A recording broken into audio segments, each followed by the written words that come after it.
What is a woman worth? Is she worth the dust on a worn-out trail, a bargaining chip in a gambler's desperate hand? Or is she worth more than the land itself, more than the gold in the hills, more than the stars in the endless prairie sky? What if one lone cowboy, a man carved from the very rock and sorrow of the frontier, decided she was worth not just his life, but a kingdom? Jedediah Stone didn't know he was about to answer that question. He only knew the sun was a cruel, brassy hammer beating down on the plains, turning his small ranch into a shimmering mirage of heat and solitude. His world was fenced in by memory and hard work, a quiet penance for a life that had taken everything from him once before. His wife, his son, gone to the fever that respected no man's strength. All that remained was the creak of saddle leather, the lowing of cattle, and the loyal, grumbling presence of his old ranch hand, Gus. From the porch of his modest cabin, a fortress of solitude built with his own two hands, Jed watched the horizon. It was a habit, a century's duty against the ghosts of his past and the dangers of the present. And on this day, the horizon brought him something more than the usual dust devils and circling hawks. It brought a blot of darkness, a disturbance in the placid heat. A man on a powerful black stallion, dragging something behind him. Jed narrowed his sun-creased eyes. It wasn't a sack of grain. It was a person. A woman. Her tattered calico dress was the color of the dirt she was being pulled through, her body stumbling, fighting to keep pace with the horse. The man's laughter, a harsh and ugly sound, carried on the wind, a vulture's cry. Something cold and hard settled in Jed's chest, a feeling he hadn't allowed himself in years. Not grief, not pity, but a slow-burning rage. The kind that smolders in a man who has seen the worst of the world and has no patience left for its casual cruelties. He could turn away. He could go inside, bolt the door, and let the prairie swallow the ugliness as it always did. It wasn't his business. Meddling was a good way to end up dead. Gus would say so. Gus would call him a fool. But the image of the woman's slight frame, her desperate struggle, had already breached his walls. It was a spark on dry tinder. He straightened up, his tall frame casting a long shadow in the afternoon light. He didn't reach for his gun. Not yet. He reached for his hat, setting it firmly on his head, and strode towards the corral. His horse, a sturdy buckskin named Pilgrim, nickered softly as he approached. Jed swung into the saddle, his movements fluid and economical, born of a lifetime spent on horseback. He was no lawman. He was no hero. He was just a rancher, a man who believed some lines shouldn't be crossed. And dragging a woman through the dirt like she was nothing more than a stubborn mule was one of them. He rode out, not with the fire of a charging cavalryman, but with the steady, implacable purpose of a river cutting through stone. The empty ache in his heart was, for the first time in a long time, replaced by a singular, sharp focus. He was going to stop that man. He didn't know her name. He didn't know her story. But in that moment, under the indifferent gaze of the Wyoming sun, Jedediah Stone had already decided she was worth something.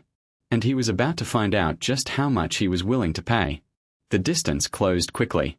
The man on the black stallion was so consumed by his own petty tyranny that he didn't notice Jed's approach until Pilgrim was trotting alongside him.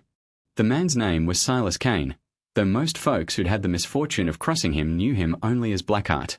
His face was a roadmap of bar fights and bad intentions, a sneer permanently etched into his lips.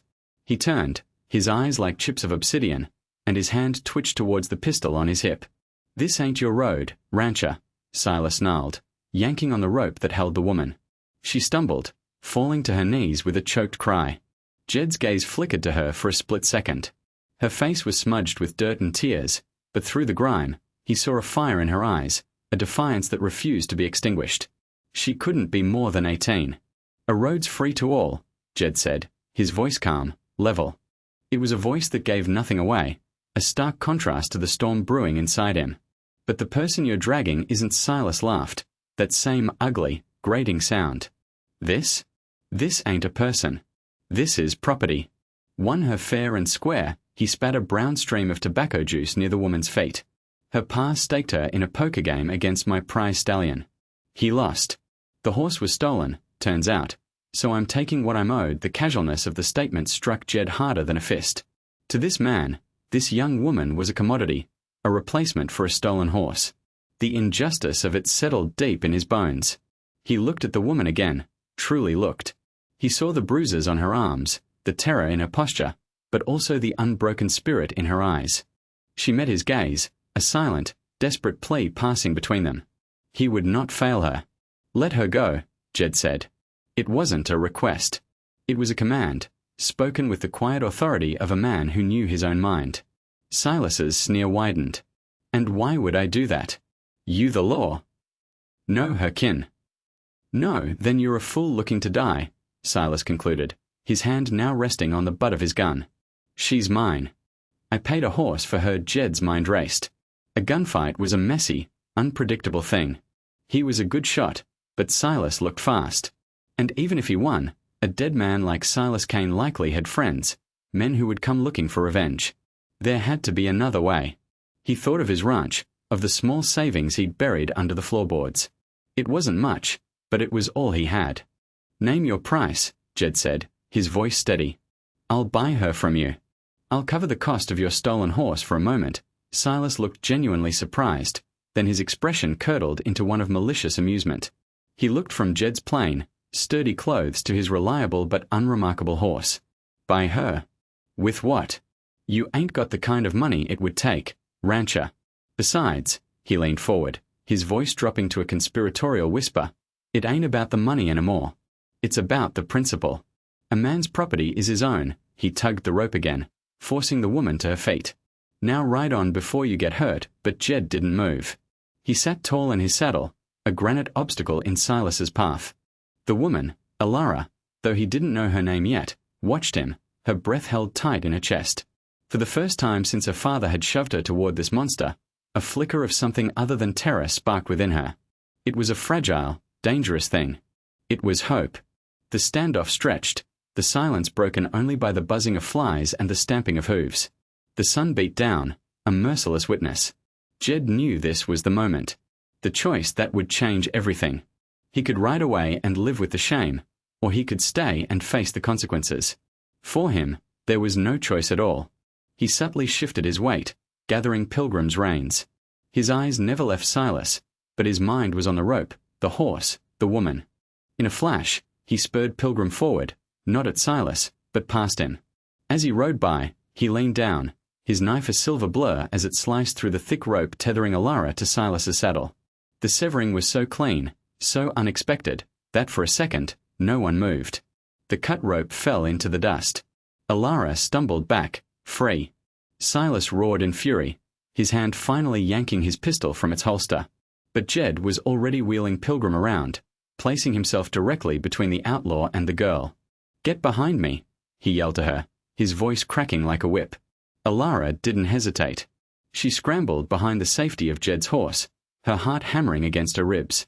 Silas raised his gun, his face contorted with rage. But Jed was faster. He didn't draw his own weapon. Instead, he let out a piercingly sharp whistle, a command his horse knew well. Pilgrim reared up, a powerful wall of muscle and hide, his front hooves pawing at the air. Silas's black stallion, spooked by the sudden aggression, shied violently, bucking and spinning. Silas, caught off guard, fought for control, his shot going wild, a harmless puff of dirt kicking up yards away. It was the opening Jed needed. "Run!" he shouted to Alara, pointing towards his ranch, a distant speck on the horizon. "Follow the creek bed. Don't stop." He spurred Pilgrim again, this time directly at Silas's chaotic horse, not to attack, but to herd, to drive the panicked animal further off balance. Alara ran. She ran with a strength she didn't know she possessed, her torn dress catching on sagebrush, her lungs burning. She didn't look back. She trusted the voice of the stranger, the quiet cowboy who had appeared like a ghost from the heat haze. Back on the trail, Jed kept Silas occupied, his superior horsemanship allowing him to circle and harry the outlaw without ever presenting a clear target. Finally, Silas wrestled his horse back under control, his face demonic with fury. He leveled his pistol, but Jed and Pilgrim were already a moving target, galloping hard after Alara, kicking up a thick cloud of dust to obscure their trail. "You'll pay for this, Stone." Silas screamed into the dust, recognizing the brand on Jed's horse. "I know who you are. She's mine, and I'll burn your whole world down to get her back." The threat echoed across the empty plain, but Jed didn't look back. His focus was on the small, running figure ahead. He reached her in minutes, slowing Pilgrim to a trot. He leaned down, offering a hand. Up, he said, his voice breathless but firm. She took his hand without a word. Her grip was surprisingly strong. He pulled her up, settling her in front of him in the saddle. She was trembling, covered in dirt, and smelled of fear and dust, but she was safe. For now. He wrapped one arm around her waist to steady her, and urged Pilgrim into a steady canter towards the sanctuary of his ranch. She leaned back against his chest, a silent, exhausted weight. He could feel the fragile beat of her heart against his arm. The setting sun painted the sky in hues of blood orange and bruised purple, a beautiful, violent end to a day that had irrevocably shattered his solitude. He had a name for the trouble he'd invited into his life. Silas Kane. And he had a reason. The trembling, silent woman in his arms. He had no idea what tomorrow would bring, but as he rode towards the flickering lamplight of his home, he knew one thing for certain: he would not let her go. The ranch was a haven of quiet order against the untamed wilderness.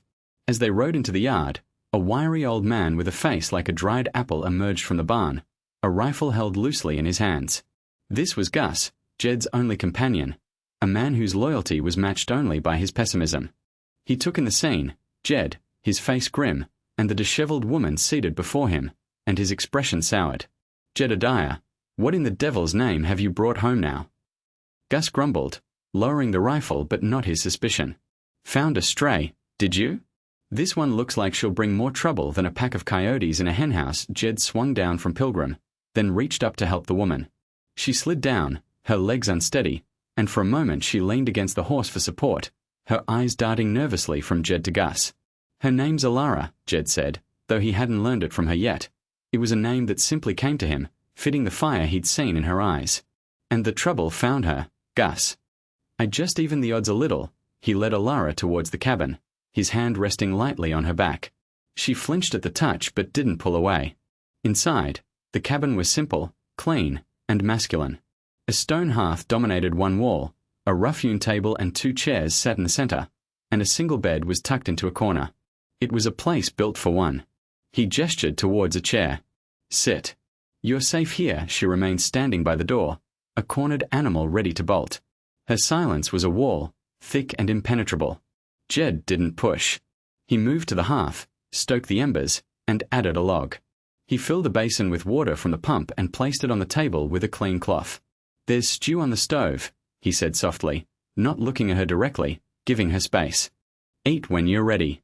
No one will harm you here." "I give you my word." He turned and walked out, leaving her alone in the warmth of the cabin. Gus was waiting for him on the porch, his arms crossed. "Silas Kane," Gus stated. It wasn't a question. "I saw his horse from the ridge. You've gone and poked the meanest snake in the territory, Jed. For her." He jerked his chin towards the closed cabin door. "She's just a girl, Gus," Jed said, his voice low. "He was treating her like cattle and now he'll treat us like targets," Gus retorted. "That man holds a grudge like a dog holds a bone. He won't forget this. He'll come for her. And he'll burn us to the ground for getting in his way, then we'll be ready for him," Jed said with a finality that cut off any further argument. He knew Gus was right. He had invited war to his doorstep. But as he looked at the soft light glowing from his cabin window, a light that now held a life other than his own, he felt no regret. Inside, Alara stood frozen for a long time. The quiet of the cabin was a stark contrast to the terror of the past few days. The scent of wood smoke and coffee filled the air. Slowly, cautiously, she moved to the basin. She looked at her reflection in the water, a stranger with wild eyes and a dirty face. She washed, the clean water a balm on her scraped skin. She saw the stew simmering on the stove, and a hunger so sharp it was painful twisted in her stomach. She ladled some into a bowl, her hand shaking, and ate ravenously at the table. With each spoonful, a little of the fear receded, replaced by a profound exhaustion. She looked at the single bed, the clean blankets turned down. It looked impossibly safe. She didn't lie down. Instead, she curled up in the chair by the cooling hearth, pulling a spare blanket from a nearby chest around her shoulders. She couldn't bring herself to trust the comfort of a bed, not yet. But as sleep finally claimed her, her last conscious thought was of the cowboy's voice, calm and steady, and the solid feel of his arm around her as they rode. For the first time in a very long time, she slept without nightmares. The next few days fell into a quiet rhythm. Alara remained mostly silent, a ghost in Jed's home. She helped with chores without being asked, her movements quick and efficient. She fed the chickens, tended the small vegetable garden, and learned to mend clothes with a surprising skill. She spoke only when necessary, her voice a soft, rusty whisper. Jed gave her space, never pressing, communicating through actions rather than words. He left a plate of food for her on the table at every meal. He brought in a new dress and boots for her from town, leaving them on her chair without comment. He treated her not as a guest or a burden, but simply as a person who belonged. Gus watched it all with a wary eye, his grumbling a constant backdrop to the fragile piece. "You're gettin' soft, Jedediah. Letting a woman do the gardening. Next thing you know, you'll be hanging curtains," but his complaints lacked their usual bite. He saw the way Alara's presence had subtly changed the ranch. There were wildflowers in a jar on the table. The cabin felt less like a hermit's refuge and more like a home.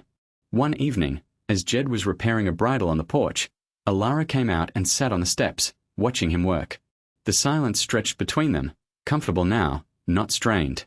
"My father," she said suddenly, her voice so quiet he almost missed it. "He was a good man, once. Before the drink and the cards took him. He didn't want to do it. But he was scared. Silas Kane owns everyone in that town. One way or another." Jed stopped his work, looking at her. The setting sun caught the red highlights in her brown hair. "It wasn't your fault, Alara," he said gently. She shook her head, a single tear tracing a clean path through the dust on her cheek. "He called me his queen when I was little. Said I was worth a kingdom. Then he sold me for a horse." The words hung in the air, heavy with a sorrow so deep it made Jed's own losses ache in sympathy. He wanted to reach out, to comfort her, but he didn't know how. So he just sat there, his presence a silent testament that he was listening, that he understood. "A man like that," Jed said after a long moment, his voice rough with emotion, "he doesn't know the value of anything. A horse, a kingdom, a person. Some men only understand taking." She finally looked at him, her eyes searching his. "You're not like that. I try not to be," he said simply. That night, she slept in the bed.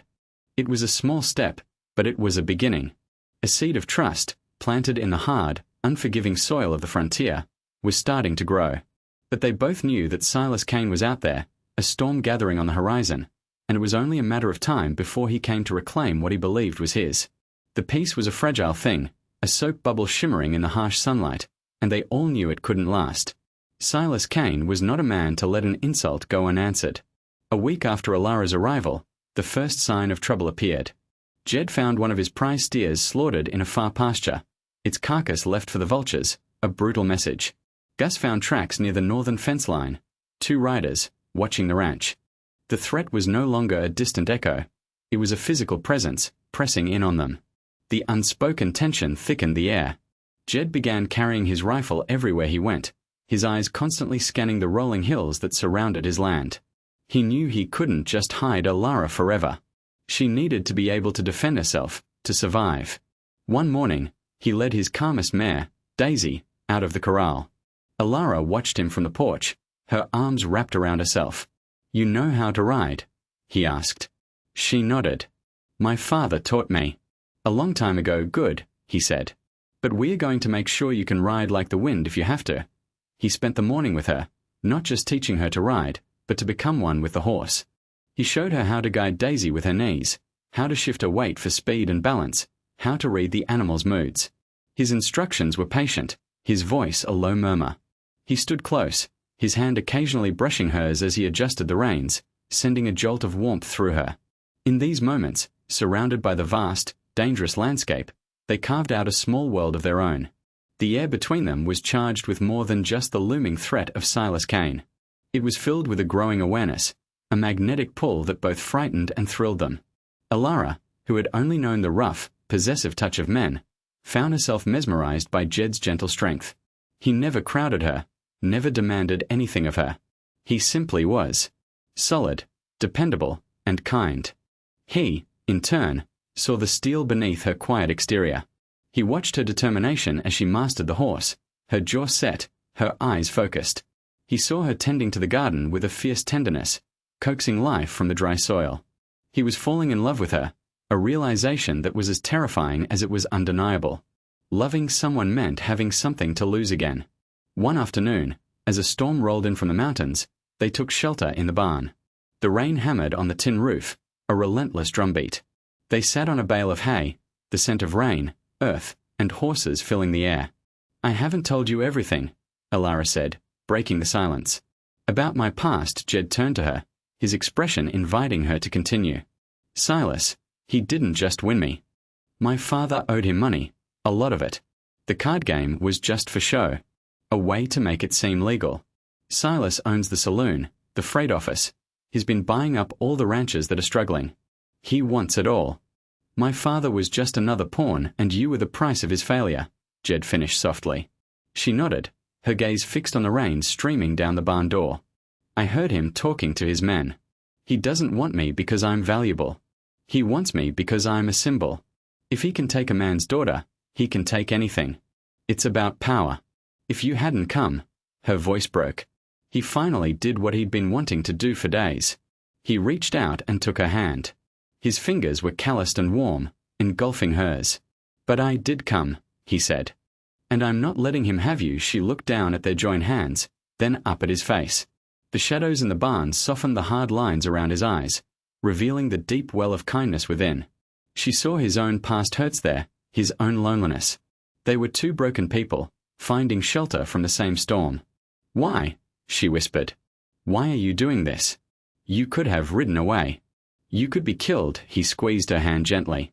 "When my wife and son died," he began, his voice thick with a pain that was still raw, "I thought my life was over. I built walls around myself, just tried to get through each day. Then I saw you. I saw him, and I saw you fighting. And it woke something up in me. It reminded me that there are still things worth fighting for." He looked directly into her eyes, and the world outside the barn, the rain, the threat, the past, fell away. "You are worth fighting for." Alara, the simple, profound declaration stole her breath. No one had ever said anything like that to her. She was a burden, a debt, a piece of property. But this man, this quiet, sad-eyed cowboy, saw her as something more. He saw her as worthy. Before she could think, before she could let her fear stop her, she leaned in and pressed her lips to his. It was a hesitant, gentle kiss, tasting of rain and salt and a desperate, burgeoning hope. He responded instantly, his other hand coming up to cup her cheek, his touch reverent. It wasn't a kiss of wild passion, but of deep, aching recognition. It was a promise made in the heart of a storm, a quiet vow that whatever came next, they would face it together. They were no longer just a protector and his ward. They were partners. And their shared future was about to be put to the fire. The first attack came without warning, under the cloak of a moonless night. A flicker of orange against the dark silhouette of the barn was the only alarm. Jed was awake instantly, the instincts of a man who slept with one eye open taking over. "Fire!" he yelled, grabbing the rifle from beside his bed. He burst out of the cabin to see flames licking up the dry timber of the barn's western wall. 3 shadowy figures were splashing oil, their intent clear, to burn him out, to destroy his livelihood and drive him from the land. Gus was already out of the bunkhouse, his shotgun booming in the night, sending one of the men screaming and clutching his shoulder as he scrambled for his horse. Alara was right behind Jed, a bucket in each hand, her face pale but resolute in the flickering firelight. There was no time for fear. "The pump!" Jed commanded, firing his rifle over the heads of the remaining 2 men, forcing them to dive for cover. "Gus, keep them pinned." The night erupted into a chaotic symphony of shouts, gunfire, and the hungry roar of the fire. Alara worked with a frantic, desperate energy. She pumped water while Jed ran relays with the buckets, dousing the flames. The heat was intense, the smoke acrid and choking. One of Silas's men broke cover, charging towards the cabin. Jed saw him out of the corner of his eye, spun, and fired. The man dropped, his charge cut short. The last man, seeing his friends either wounded or dead, lost his nerve. He leaped onto his horse and fled into the darkness, a parting shot from Gus's shotgun whistling past his ear. The immediate threat was gone, but the fire still raged. For what felt like an eternity, the 3 of them fought the blaze. They were a desperate, well-oiled machine. Jed on the roof, beating back the flames with a wet blanket. Gus containing the spread on the ground. And Alara, a relentless engine at the pump, her arms aching, her lungs screaming, but never once faltering.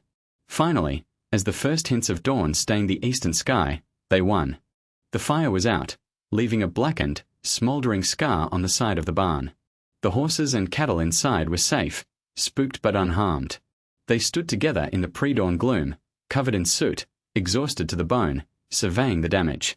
The body of the raider lay starkly in the yard. The reality of what had happened, what could have happened, settled upon them. Gus leaned against a fence post, breathing heavily. "This is just the beginning, Jed," he rasped. He sent his dogs. "Next time, he'll come himself." Jed looked at Alara. Her dress was singed, her face smudged with ash, but her eyes were bright with a fierce light. She hadn't hidden. She hadn't cowered. She had fought alongside them, for their home. His heart swelled with a feeling so powerful it almost brought him to his knees.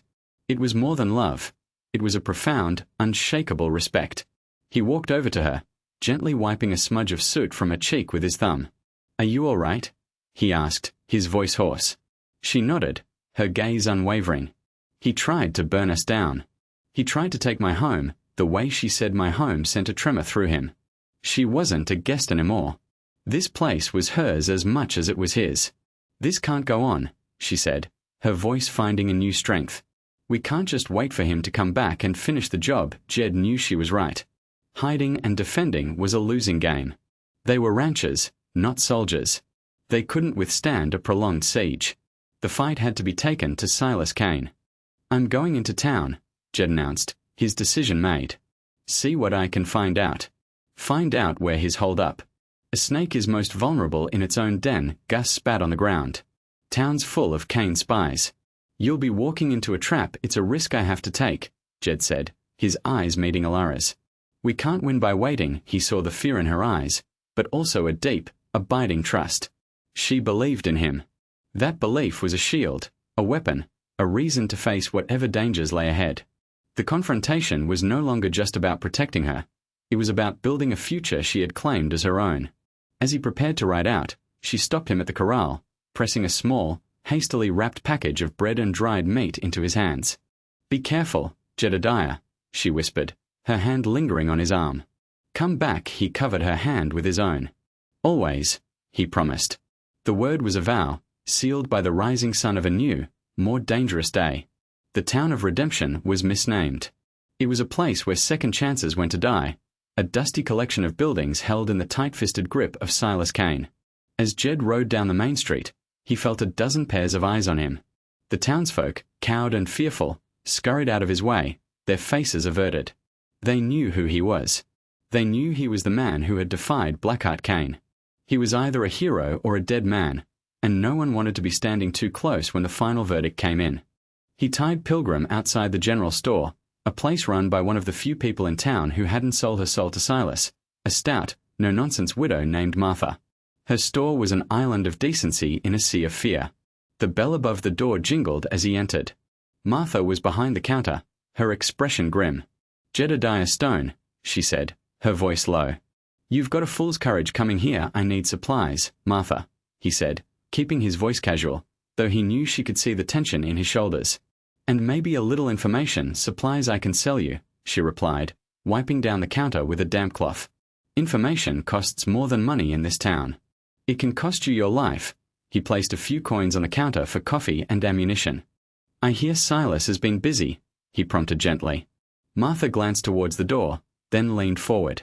"He's holed up at the old abandoned silver mine, the widow's grief, up in the canyons.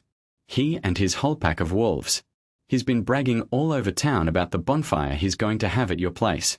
Says he's going to hang you from your own porch beam and take back what's the cold, hard facts of Silas's plan sent a chill down Jed's spine. He wasn't just going to attack, he was planning an execution. "Why are you telling me this, Martha?" he asked. "You're putting yourself at risk." Martha straightened up, her eyes flashing with a spark of the town's long-lost defiance. "Because I knew your father, Jed. And because I saw that girl's face the day Kane dragged her through here. No one deserves that. This town has been sick with fear for too long. Sometimes it takes one good man to remind everyone else what courage looks like." She slid a small, heavy sack across the counter. "Extra ammunition. On the house. You go and cure this town of its sickness." Jed nodded, his heart filled with a gratitude that words couldn't express. He was not entirely alone. As he turned to leave, The saloon doors across the street swung open and two of Silas's men swaggered out. They saw Jed and a slow, predatory grin spread across their faces. They started across the street, their hands hovering near their guns. Jed didn't flinch. He continued to his horse, moving with a calm, deliberate pace. He could feel the eyes of the entire town on him, watching from behind shuttered windows and dusty curtains. This was a test. Well, one of the thugs sneered. Look what crawled out from under a rock. Heard you had a little fire at your place, Stone. Kane's just gettin' warmed up. Jed continued to untie Pilgrim's reins. You tell your boss that if he wants what I have, he can come and face me himself. I'm tired of dealing with his errand boys. The insult hit its mark. The man's face flushed with anger, and he went for his gun. But Jed was ready. He had anticipated the move. In a single, fluid motion, he spun, drawing his own pistol. He didn't aim to kill. His shot was precise, hitting the man's gun hand, sending the pistol flying into the dust with a sharp crack of bone. The second man, stunned by Jed's speed, froze with his hand halfway to his holster.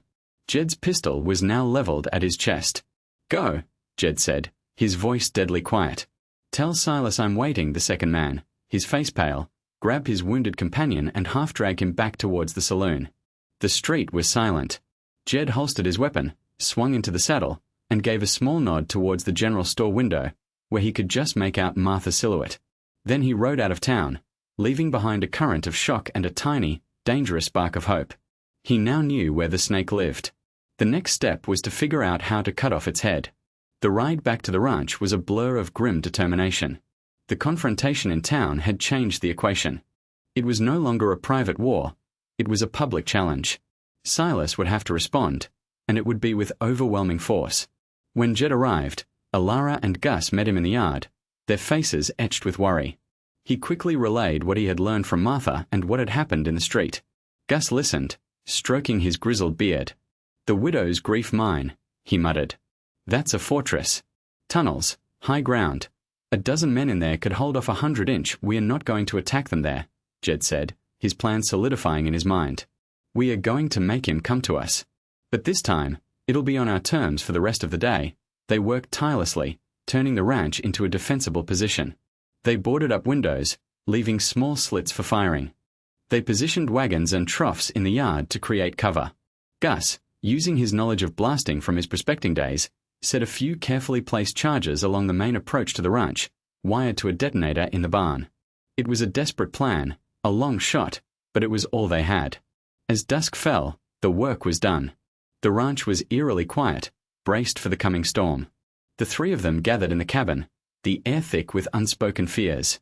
Jed looked at Alara, whose hands were busy checking a rifle, her movements sure and steady. He felt a surge of pride and a pang of guilt for bringing her into this violent world. He walked over to her, taking the rifle from her hands and setting it aside. Alara, he said, his voice low and serious. You don't have to do this. There's still time. I can get you on Pilgrim. You can ride west. I can give you all the money I have. You can start a new life, somewhere safe. He was offering her an escape, a final chance to run from the violence that had chased her for so long. She looked up at him, her eyes searching his. She reached up and placed her hand on his cheek, her touch surprisingly firm. A new life, she said softly. Jedediah, my new life started the day you pulled me onto your horse. Before you, I was just surviving. You showed me I was worth something. You fought for me when I couldn't fight for myself. Her voice grew stronger, filled with a conviction that resonated deep in his soul. This is my fight, too. That man tried to turn me into a thing, an object. Staying here, fighting beside you, this is how I proved to him, and to myself, that he failed. This is my home. I'm not running from it. The conviction in her eyes, the strength in her voice, erased any last doubts he had. She was not the frightened girl he had rescued from the trail. She was a woman of iron will, a partner in every sense of the word. Overwhelmed by emotion, he pulled her into his arms, holding her tight. I love you, Alara, he whispered into her hair, the words he'd kept locked away for so long finally breaking free. She pulled back just enough to look at him, her own eyes shining with tears. I love you, too, Jedediah Stone, and then he kissed her. It was not like their first hesitant kiss in the barn. This was a kiss of desperation and devotion, of fear and absolute certainty. It was a kiss that sealed their bond on the eve of battle, a final, fierce affirmation of life in the face of death. They broke apart only when Gus cleared his throat loudly from the doorway. "If you two are quite finished," he grumbled, though a rare, faint smile touched his lips, "I believe we have a party to prepare for." And they're coming. Jed and Alara looked out the window. On the distant ridge, silhouetted against the dying light of the moon, a dozen riders had appeared. The siege was about to begin. The night was unnaturally still, the only sounds the chirping of crickets and the frantic beating of their own hearts. Silas Kane and his men advanced slowly, confidently, their dark forms spreading out to encircle the ranch. They thought they were the hunters, cornering their prey. They had no idea they were walking into a trap. From his position in the darkened cabin, Jed watched them through a slit in the boards. Alara was beside him, rifle ready, her breathing steady. Gus was in the hayloft of the barn, a perfect vantage point with the detonator for his explosives close at hand. "They're splitting up," Jed whispered, "trying to hit us from all sides." Just like we planned, the strategy was simple: funnel them into the main yard. Let them think the cabin was the only point of resistance. Silas, arrogant and overconfident, took the bait. He and 6 of his men dismounted and began their advance across the open yard, using the wagons for cover, firing sporadically at the cabin. "Hold," Jed murmured to Alara.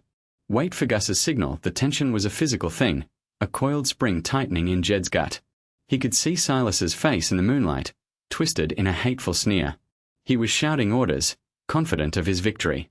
The other riders were circling, trying to find a weak point at the back of the property. The first shot came not from the cabin, but from the barn. Gus, a crack shot in his youth, picked off one of the circling riders, sending him tumbling from his saddle. The unexpected shot threw the attackers into confusion. Silas roared in anger, realizing he'd underestimated his opponents. "It's a trap. Burn them out. Burn it all," he screamed. As his men in the yard rose from cover to rush the cabin, Jed gave the signal, a sharp whistle.